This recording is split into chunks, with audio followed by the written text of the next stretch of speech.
வணக்கம். இன்னைக்கு பார்த்தீங்கன்னா மகாநதி சீரியல் இன்னைக்கான எபிசோட் தாங்க பார்க்க போகிறோம். அதுக்கு முன்னாடி என்னோட சேனலை சப்ஸ்கிரைப் பண்ணி வச்சுக்கோங்க. வாங்க கதைக்குள்ளே போகலாம். இப்போ காவேரியை வீட்டில் விட விஜய் வராரு. அப்போ காவேரி வீட்டுக்கு வந்துட்டு போங்கன்னொன்னே இல்லை அம்மு தனியாக இருப்பா, நான் வீட்டுக்கு போகிறேன்ற மாதிரி சொல்கிறாரு. அப்படியே என்ன பண்ணுறாரு, நிவின் விஜய்கிட்ட பேசுகிறாரு. என்ன எல்லாமே நல்லபடியாக முடிஞ்சிச்சானோன்னு. இல்லை, அவர் என்னை டேட் பண்ணிட்டு தான் கல்யாணம் பண்ணிப்பேன்ற மாதிரி சொல்கிறா. நாளைக்கு ஒரு ஸ்பெஷல் எடுத்து கூப்பிட்டு போகிறேன். மேபி அவளுக்கு அங்கே ஒரு பழசெல்லாம் ஞாபகம் வந்தாலும் வரலான்ற மாதிரி நிவின் கிட்ட சொல்கிறாரு. நிவினும் ரொம்ப சந்தோஷப்படுறாரு.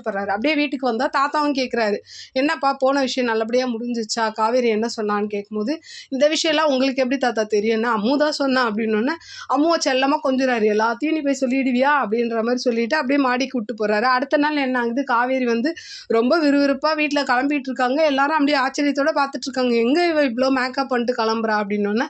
அப்போ நிவின் எல்லாத்தையும் சொல்றாரு, விஜய் சொன்னதெல்லாம் இந்த மாதிரி டேட்டிங் போறாங்களாம் அப்படின்னு. ஓ அப்படியா, போட்டோம் நல்லபடியா, அவ என்னதான் சொல்றான்னு பார்க்கலாம் அப்படின்னா, இவங்க என்ன இப்போ சொல்கிறாங்க, காவேரி வீட்டில் இந்த மாதிரி நான் ஒரு கல்யாணத்துக்கு போகிறேன், கேபு புக் பண்ணி கிளம்ப போகிறேன் அப்படின்ற மாதிரி சொல்ல, ஓ அப்படியா அப்படின்னு எல்லாம் தெரியாத மாதிரியே காமிச்சிக்கிறாங்க. இவங்க ரூம்குள்ளே போயிட்டு விஜய்க்கு ஃபோன் போட்டு, இந்த மாதிரி நான் வீட்டுக்கு தெரியாமல் தான் வரேன், நீங்கள் அந்த தெரு முனையில் நில்லுங்க, நான் வந்துடுறேன் அப்படின்னும் போது, இப்போ நீங்கள் எங்கே இருக்கீங்கன்னு கேட்பாங்க.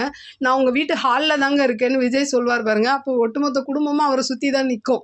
அப்படியே இன்னைக்கான எபிசோடும் முடியுது. பார்க்கலாம் நாளைக்கு என்ன நடக்குதுன்னு பார்த்துட்டு நான் உங்களுக்கு ரிவ்யூ கொடுக்குறேன். என்னோட சேனல் பிடிச்சிருந்தா லைக் பண்ணுங்கள், ஷேர் பண்ணுங்கள், கமெண்ட் பண்ணுங்கள். என்னோட சேனலை சப்ஸ்கிரைப் பண்ணி சப்போர்ட் பண்ணுங்கள். நன்றி, வணக்கம், பாய்.